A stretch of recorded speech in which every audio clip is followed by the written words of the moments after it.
Okay, hello everyone. Hello, thank you all so much for coming. Welcome. If you haven't been to our store, thank you all for making it out here. My name is Amali and I'm the events director here at Books Are Magic. We are so excited to have Mariah Stovall and Nabil Ayers with us tonight to celebrate the launch of Mariah's debut novel, I Love You So Much, It's Killing Us Both. Before we get started, I just have a few logistics to point out for how tonight's event is going to go. First off, we will be doing a hand-raised audience Q&A towards the end of the discussion, so please start thinking of questions to ask and hold on to them. After the talk tonight, Mariah will be around to sign and personalize your books at the alcove next to where you checked in. We'll let you know where and when to start lining up for that. And lastly, if you're joining us virtually on the YouTube live stream, we would love to encourage you to buy a copy of I Love You So Much, It's Killing Us Both online using the link in the live stream description. Okay, now let's get into this. This novel has so many layers to it, it's kind of hard to believe that it's only a debut. Through the mind of Khaki Oliver, the story explores the tensions of toxic relationships and former friendships, the nostalgia of girlhood and youth, and the rocky paths of obsession and recovery. Of course, it would be remiss for me not to mention that it has a killer playlist to go with it, so highly recommend putting on some tunes while you listen. Mariah Stovall has written fiction for the anthology Black Punk Now and for Ninth Letter, Volume 1 Brooklyn, Hobart, The Manola Review, and Joyland, and nonfiction for the Los Angeles Review of Books, Full Stop, Hanif Abdur-Rakib's 68-05, The Paris Review, Poets and Writers, and Lit Hub. I Love You So Much, It's Killing Us Both is her first novel, and 24-Hour Revenge Therapy is her favorite Jawbreaker album. She lives in New Jersey. As I mentioned earlier, Nabil Ayers joins Mariah in conversation tonight. Nabil's memoir, My Life in the Sunshine, details his struggle to connect with his father, famed vibraphonist and jazz musician Roy Ayers, including stories about growing up as a biracial kid with a single mother, living in Seattle in the 90s and touring in rock bands, and how a job in a record store led him to become the president of the UK-based record company Beggars Group. Ayers has written about race and music for the New York Times, Pitchfork, NPR's Code Switch, GQ, and Rolling Stone. Okay, that is all for me. Without any further delay, please join me in giving a warm welcome to Mariah and Nabil.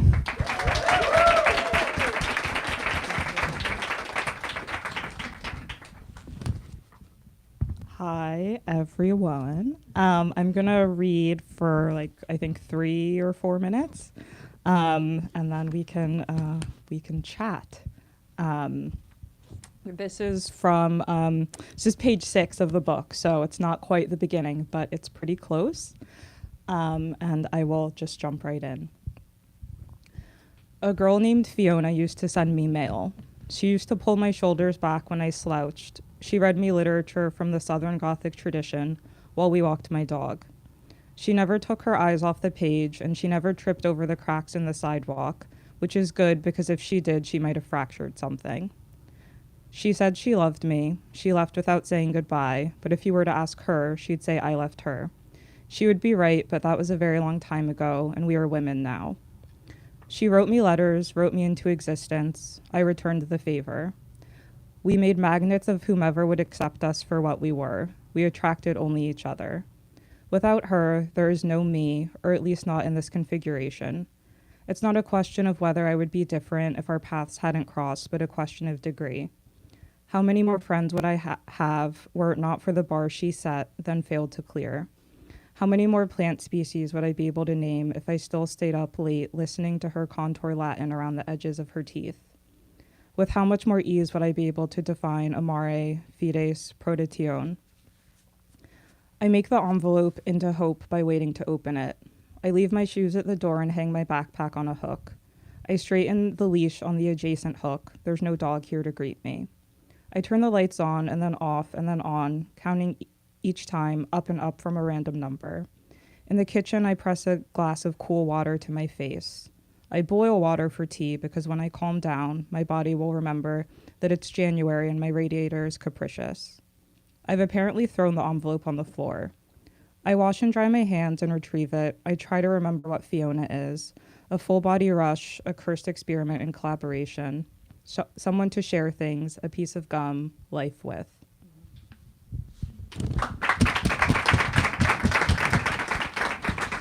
Thank you for that.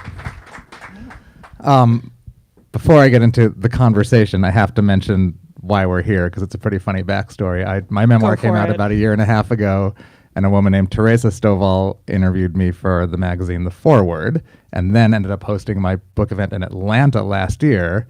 And then some mutual friends put us in touch completely independently of that, and that's how we're here. And it turns out Teresa is your mother. That is true. And she messaged me last week on Facebook and said, "You didn't tell me you're hosting my daughter's event." And I was like, how was I supposed to know? I had no idea. Kind of amazing. And you didn't know this either. I didn't, but I should have known because if you are Black and Jewish, then you are friends with my mom. So Kind of amazing. So really happy to be here. Congratulations on the book. Thank It's you. wonderful. I loved reading it. And it's been out for what, 1 week? 1 week and 1 day. Wow. So a lot of people maybe haven't read it, and some people probably have. I'm curious. Okay, so we'll get into it. What was interesting, maybe most interesting for me, is that it's a work of fiction, and you wrote these really incredibly deep, rich characters that just felt very real to me, and I felt, even when I'm talking to you, I feel like I'm talking to one of the characters in the book. I feel like it's Khaki. How much real life is in the book? How did you bring real situations and real people into those characters?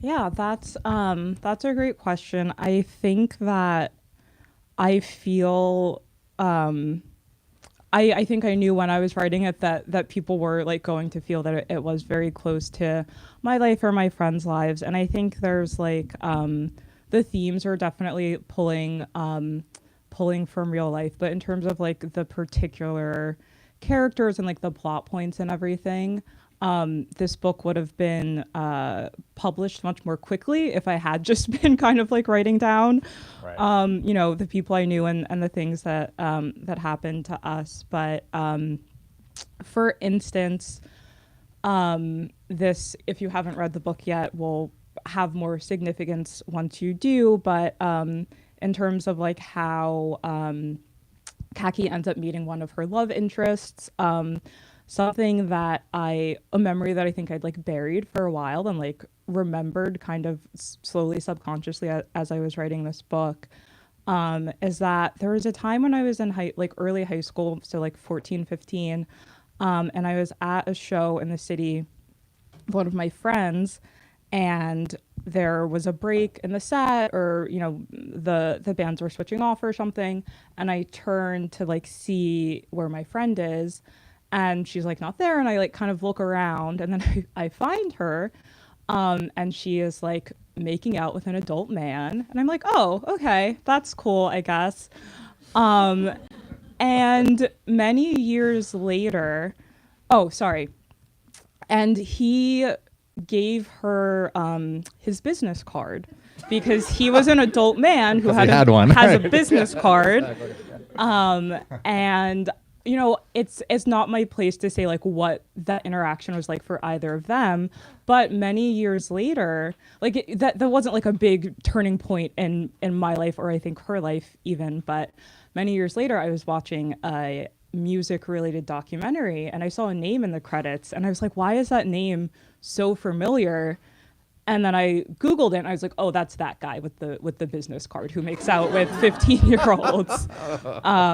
So the themes are there, but it's not really like pulling from anything like too directly. Right. Inspiration. Yeah. Before I even read the book, it might have just been from like reading the blurb or like some early press materials, but I learned about a black girl's coming of age. There's at least 2 mentions of Jawbreaker immediately, including the title. There's a Bad Religion lyric. There are all these things, and I sort of immediately fell into this trap that drives me crazy, and then suddenly I'm in it, which is black people being into white music, for lack of a better term. That's immediately what I saw. I was like, oh, this is interesting, and I identify with this, and this is something I think and talk about a lot. And And it makes me mad when people say to me, oh, you're into this, especially when I was a kid. You're not into rap, all these things. And so it was interesting to fall into that trap. That's what it felt like when I was reading this. I was like, oh, I'm being that person that drives me crazy. Is that you in real life? Are you? Yeah, but I don't think I've ever felt any sort of like tension or ostracization around it. I think that I think there's other weirder things about me that like people might be It's more low on the list. Yeah, that people like might be a little bit more focused on. I also like I grew up and like with like my dad like listening to like Motown or like R&B, and my mom as well. My mom's like a big Prince fan, as you probably know since you're friends with my mom. And like all of those things, and like my brother listening to like Ludacris and Outkast, and like I also was like liking all of these things. So the thing is that I think some people like don't realize is like I don't actually really like rock music outside of the rock music that I like, which sounds like a dumb thing to say, but like the kind of like 2000s like indie, not for me at all. Like metal, not really for me. Like all of these like other genres. I think there's obviously exceptions here and there, but it is really like a very kind of focused like little bubble that I'm in, and as soon as you go too far out of it, I'm like, I would rather listen to like rap, honestly. Right. Yeah, I mean, I listened to the Spotify playlist while I was reading, which was a pretty fun exercise because some of it was like, oh, I know this song, and a lot of it I had no idea what it was, but it's obviously to me felt like a sort of very specific chunk of music. Yeah. Music, obviously a huge part of the book. I want to read one of my favorite lines. It's not that long. I know I'm not this one that's supposed to be reading. I told her I'd love her forever if I loved at all. Loved her more than I'd loved anyone before and more than I'd love anyone to come. And she had no idea I was just smashing together a couple of songs. Totally genius, and that's not the first time in the book that you do that that Kaki does that. This is the getting confused of the real thing, where Kaki takes lyrics from songs and uses them on people, and it comes across as being very sincere or thoughtful or something like that.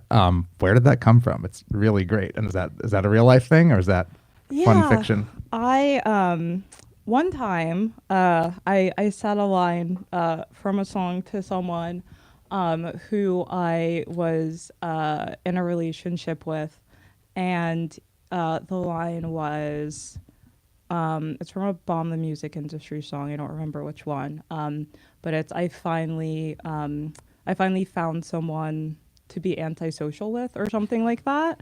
And he said, and I don't think he knew it, like immediately that it was from a song. And then when I said, he was like, oh, that actually doesn't make me feel great, because it feels like you had this like predetermined slot that you wanted to put someone into, rather than feeling like, oh, I just can come into your life as I am, and not be like in this context of something else. And that is that's something that I think about a lot, but also the process of writing this book. A lot of people ask me that, and it's made me realize that everyone listens to music very differently. I like don't purposely like internalize song lyrics. It just kind of happens. And then I feel, free in this writing context particularly to like let it come out, because it's, fits the assignment and everything. But I think that's just where it comes from. It's like, it's something I can do. And it's just so interesting to hear people who say like, oh, I never pay attention to song lyrics, or like, and I'm like, oh, how do you, but everyone's brain is different, and that's fine. Yeah. You're obviously a lyric person, right? Yeah. If you have to be a lyric person or not a lyric person. Yeah. I'm not a I person. Okay. But maybe that's why I found this weird, so fascinating. But that's okay. Right. There's lyrics in music. The timeline I found really fascinating. I don't want to give things away for people who haven't read it, but we spend about half of the book, a big chunk of the book, in a very specific time and place with you in college.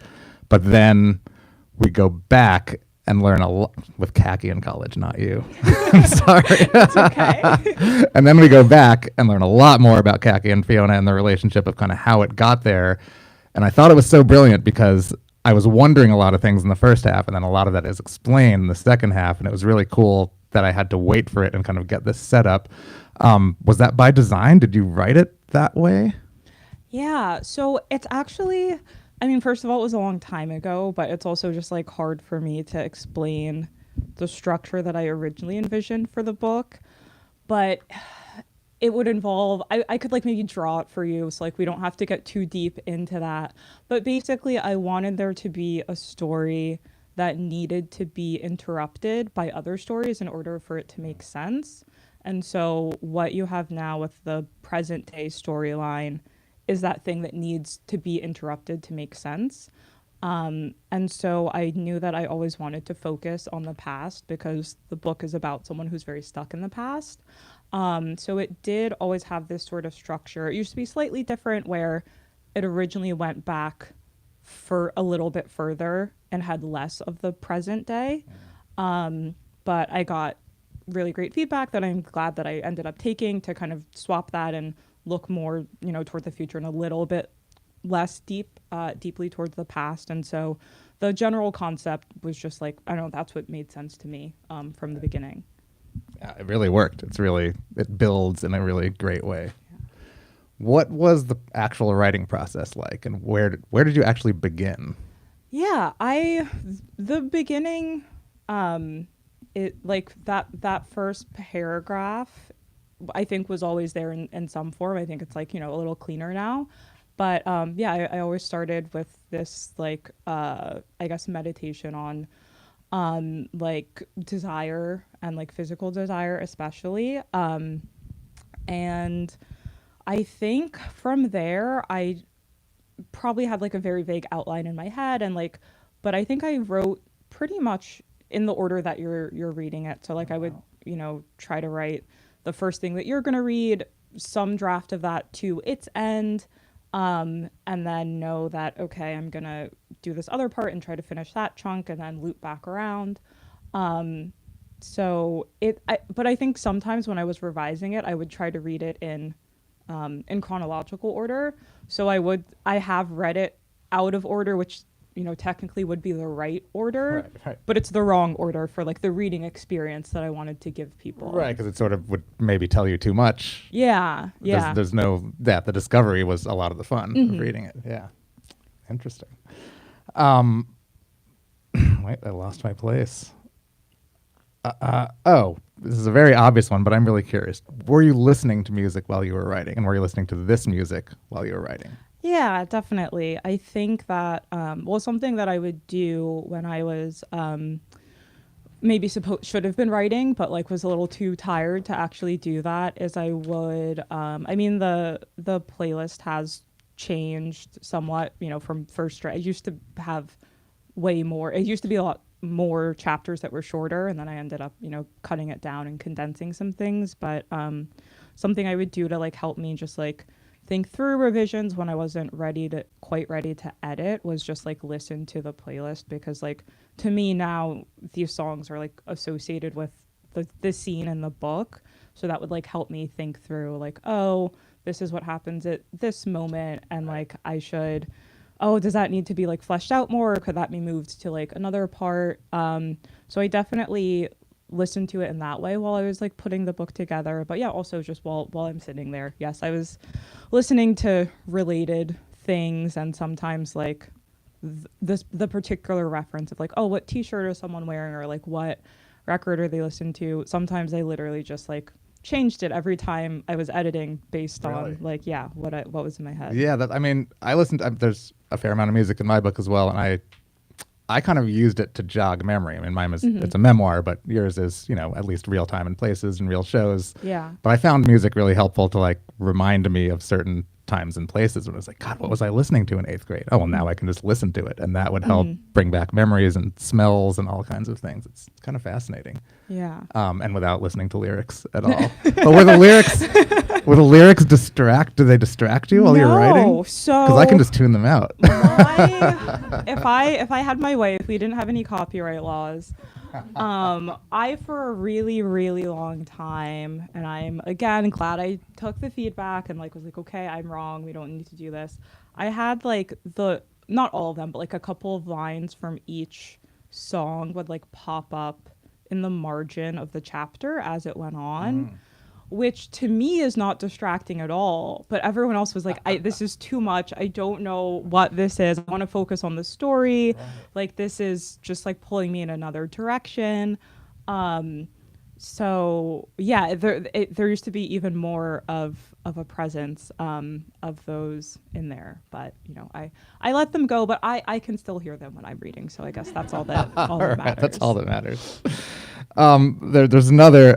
Is this another line I'm going to read? Yeah, there's a moment where Cameron says to Kaki, talking about sort of music and the scene in general, he says, if you were actually part of it, you wouldn't be able to be so observant. You're more like an anthropologist. You have all your flyers and those little pictures on your walls and the bands memorized like it's your job, which is fascinating. Has anyone ever said that to you? Do you have that sort of that actual clinical approach toward music? I mean, maybe a little bit. No one's ever said that to me. Right. But I think that especially when I was first like getting into this type of music, I was very interested in, and I think it's because of that like pressure that is probably very male in many ways of like, oh, you have to like know all the right things, and like you live in fear of someone being like, oh, name 3 songs by the band on your shirt, even though that's like never happened to anyone ever.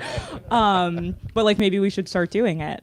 And so I think partially just because I'm a very curious person, I wanted to like, really like know the context of things and like be very aware of like what things were going on in relation to each other and things like that.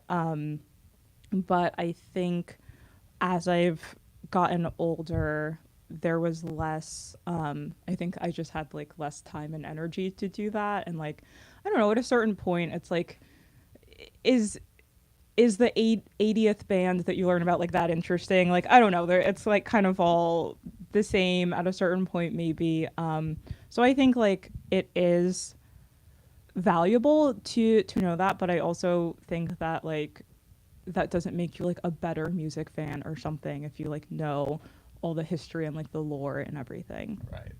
And this is very much on that topic, but there's something that you do throughout the book that I love that, you know, made me feel like, for lack of a better term, like a sort of insufficient record store asshole, because I used to be a record store asshole who owned a record store and was supposed to know everything, but there's so many mentions of bands and lyrics and albums just by really short nicknames where I, the reader, am either supposed to know or I'm not supposed to know, and it's maybe supposed to make me feel a certain way for not knowing, which is what sometimes I was like, oh yes, I got that one. And a lot of the time I was just like, I have no idea what she's listening to or what she's talking about. And I loved that too. They're both really powerful things. But what was the process of doing that? You like really leave us out in the cold a lot in a cool way. Yeah. And again, like it's I don't think like elitism is good. I think I think I more so just like wanted to be realistic, and like there are some people who are just like, just like assholes about it, and it's like, why? But I think some of it really is like not always on purpose. Like you are just like so in it that it doesn't occur to you that someone's maybe not gonna know exactly what you're talking about. Something that I always think is funny is one time when I was probably like 13 or something, it was in the back seat of my friend's car and her mom was driving us somewhere. And for some reason, I had taken it upon myself to like give my friend this lecture about Operation Ivy, who's this very influential ska band who predated Rancid. Which you would never say in your book. No, yeah. I just like, I wouldn't even call them Operation Ivy. And I said something to the effect, and they put out kind of one album and then they were gone. And I said like, oh yeah, they just kind of got like so big so fast that it was like too much. And then my friend's mom like turns around and she was like, "Who got so big?" Because like obviously no one knows who that is. It's like not actually like, you know, top tier like music history or whatever. So I like to have a sense of humor about it too. And like I think it is funny when people, you know, get like too precious. It felt like about that too, it. like you were making fun of my elitism, but I was being insecure about the whole full loop worked on me, I think. It was great. It's really interesting to me because we've been focusing on music because music's a huge part of the book, but to me, it's more about these incredible characters and the story. But I've read a couple of reviews where like there's something, I think NPR said something to the effect of, "You've written the impossibly great music book," or something like that. And I thought, but is it a music book? And I don't mean that in a good way or a bad way, but I want to know what you think. Is this a music book? I think I wanted to write a music book, but music is not a plot or a character, and so I had to do something else. So for me, it definitely started that way. I was very much wondering about what the kind of legacy of particularly the fourth wave of emo music would or wouldn't be in fiction. And so I basically was like, oh, it would be cool if someone wrote a book that like touched on that a little bit. And so that's where I was like coming from initially, and why like the playlist itself is mostly rooted in that, whereas like other genres are represented in different ways. But I think it's a friendship story, and that was really important to me to depict, because I think we should have more of those, especially for women. I think there's obviously like nothing wrong with like love or romance, but I think, you know, historically speaking, like marriage is a little sketchy in terms of like religion and like heterosexuality and like this capitalist unit that you're supposed to reproduce within, and like all of that sort of stuff. And so, yeah, I just wanted to like go deep into a friendship that like maybe almost feels like a marriage. Yeah. Well said. It does. Ups and downs. Yeah. Let's take it to the audience. Okay. Who would like to ask the first question? Always the hardest one. Then the floodgates open. In the back? Yeah. Oh, but I'm supposed to repeat the question for the streaming audience. What was your first show? Yeah. Thank you for asking. Like the Knocked Loose sweatshirt. My first show was at the with the friend who we spoke of earlier, but this was not the makeout one. It was at the Starland Ballroom in Sayreville, and it was Thursday and Rise Against and me. I don't remember who else was playing for sure, so I'm not going to say, but they definitely played. And that was probably in 2006, I think. Nice. Over here? So you mentioned that there were like originally lyrics in the margins, but like were there any like song lyrics that you wanted to use in the book that you couldn't get permission for and you're still mad about? Oh, wait. Were there any song lyrics that you wanted to put in the book that you couldn't get permission for and that you're mad about? Right? So I think this is fine, based on other things that I've read, but I only got permission for things that are like an epigraph and like not woven into the text, because my sort of thinking was that if it's like one of the things you read earlier, if it's like woven into like dialogue or something and not like presented as a song lyric, I was like, I feel like that's fine. Also, it's only like 1 or 2 lines. But there were a couple of things like in the last round of edits that I kind of put more in my own words, kind of just to do it. But then it's like a lot of the times now I'll be listening to something and be like, oh, I could have fit that in. Like I should, I wish I did. Maybe should I do it for like the next printing? And it's like, no, it's fine. We don't need like every single thing in here to be a reference to something else. So I tried to control myself, even though like when other people didn't know that it was a reference, I was like, okay, maybe I don't need that one. Over here? Yeah, I'm curious, what was the process, like how did you tackle such an enormous process of like writing, especially your first novel? What was that like for you to transition into this narrative format. I mean, from writing shorter pieces or from, yeah. So what was it like to transition from writing shorter pieces into taking on your first novel? Yeah, so a fun fact is that I actually wrote this before any of my short stories, which like maybe you shouldn't do, but I did it and it's fine. So I think I was just really excited about it and like interested in the challenge, I think. So I had like a lot of energy and determination. When I was doing it, I think I like banged out a first draft in like 6 months and just kind of like went from there. But I am glad that I have since written shorter things and like nonfiction as well, because I think it all just like helps you become a better writer. But as I said earlier, kind of like the vibes were always there, the characters were always there, but like really drilling down like the plot like was very hard. And like maybe I thought I was outlining, but now when I look back, it's like that wasn't really an outline. So like maybe I'll have more of a plan and a plot next time from the beginning. In the back first. Okay. You had to choose someone to play Khaki. Who would you choose in a movie? Ooh, if you had to choose someone to play Khaki in a movie, who would you choose?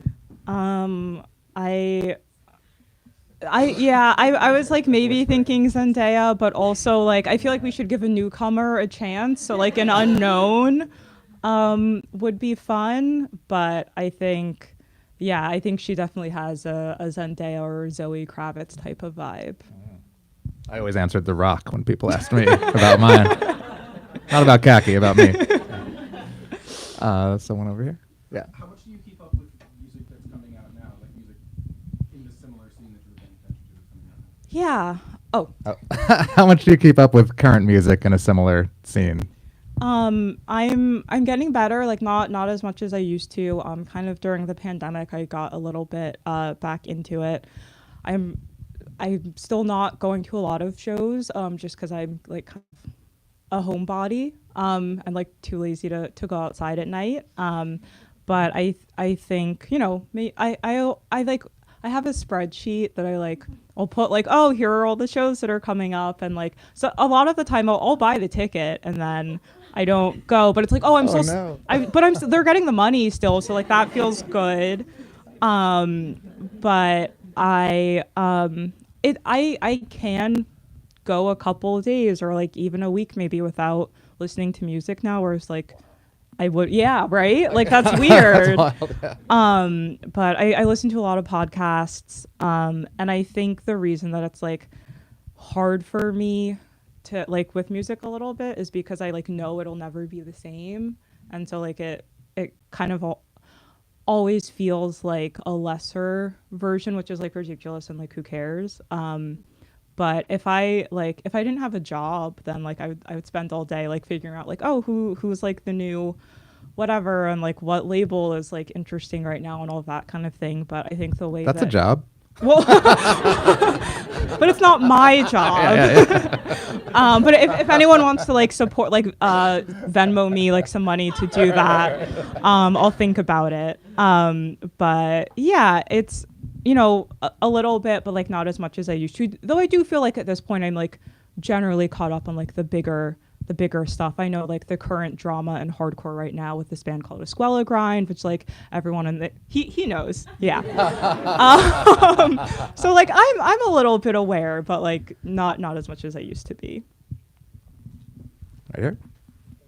I have a question about process and craft and language, because obviously, I love that people have been noting the gorgeousness of the writing, sentence by sentence. I have to say, Black Girl Nerds quoted, the critic wrote, Stovall's writing is gorgeous, every word is perfectly crafted, and the first sentence of chapter 1 lets you know you're going to be on a wild ride. And it was written by a poet, and I feel like there are a lot of, in your fiction and nonfiction, there's such a gorgeousness and there's something that's scalpel sharp and unflinching about the sentences, and they are gorgeous, and the language is gorgeous, and there's a rhythm to it. And so I'm curious if you ever wrote poetry, or if it's an inner kind of ear of the musicality, or, you know, and also how does that differ from fiction to nonfiction? For the listeners at home, your writing is great and poetic and rhythmic. Discuss. Thank you. People ask me that a lot, and I really wish I had a better answer, but that's just like how I write, and probably because I like subconsciously absorb a lot of song lyrics. But no, I've never written poetry. I would like to try that out in the future. But also like, I don't know, poetry seems like, oh, like, I don't know. I don't think poetry is pretentious, but I think that like when you say like you're a poet, like people might like side eye you a little bit of like, what does that even mean? So I don't know. I love poetry and I read a little bit of it, but it's not something that I've like ever really practiced writing. I think it does just come from getting a lot of lyrics stuck in my head. And I think it, in my nonfiction, can come out depending on like what outlet I'm writing for. Like there are some things that call for a more straightforward style, which like I can do, but like I would rather, just like write weird sentences all the time, and that be my like main form of communication. I think we have time for two more. Over here. Okay, and then we'll get you last. What part of the publishing process surprised you, especially coming from within publishing? What part of the publishing process surprised you, especially from coming within publishing? That is a good question.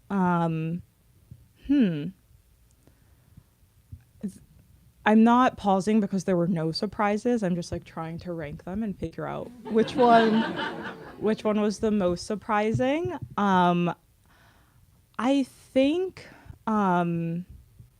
just like the feelings, I guess. Like I have seen so many other writers go through this process, and I don't mean like bad feelings necessarily, but it is like just a lot. And I think a lot of people like want, they say they want to write a book or something like that, but I don't think they know what that means in terms of just like it is. There is a lot of community that you find in everything, but there's also things that like do just feel very, I don't know, that can just feel very lonely, or like you care about your book more than other people, or like those moments. But then there's also moments when you're like, other people like my book more than I do, which is nice. So I think just like, the emotional roller coaster, I guess I'll say. I like thought, I thought I'd be a little more prepared for it. But I'm fine. I think there's one last one over here in the back. I was just curious, like, when, like, incorporating, like, these songs and bands that you loved into this work, was there any fear that, like, your relationship to them would change, or that you would kind of view the songs differently now that you've spent so much time with them and kind of put them into your work? When putting music into your work, was there fear that your relationship with the bands might change? Good one. I don't think so. I think the only thing, like I said earlier, there are like certain songs that I kind of like very much now associate with the chapter. And there is one song in particular where there's a dark scene that's associated with it that I'm like, oh, I think I more so was thinking like, oh, I hope I don't ruin this song for anyone else, because I think it's a really beautiful song, kind of paired with a not so pretty scene. And so that is Benediction by the Weaker Thans. And that's, I don't know, that's the only one that I think has like really a strong association for me now. I think that the nice thing is that even when you do associate music really strongly with like a certain memory or time period, I think there's usually room for it to like also be associated with something else, or that kind of thing. So I haven't gotten like too attached to what's in here. I think because it's all music I knew already. So like this is almost like the secondary association for most of it now. Do we hand the mic back to you? Okay. Thank you. Yeah, thank you all so much for coming out. Thank you to everyone who asked such fantastic questions. Thank you to Nabil for moderating such a great conversation. Thank you. Really We went fun. through all points there. And thank you to Mariah for celebrating this debut launch with us. So just a few quick final reminders before we wrap up. If you're still with us on the live stream, you can buy a copy by clicking the link in the live stream description. For those of you with us tonight, we have plenty of additional copies available for purchase at the table where you checked in, as well as a few copies of Nabil's memoir. Mariah will be around to sign and personalize your book. That's going to be happening. Oh, yeah, we got someone pointing over to it. Yeah, that'll be happening right over there. So we ask that you all line up down the center aisle, curve around to the wall. It'll all make a bit more sense in a minute. And yeah, please make sure to grab all of your personal belongings with you so that we can start to break down the space. Okay, that's all for real. Let's give these two one last round of applause. Thank you all again for joining us. Have a good night.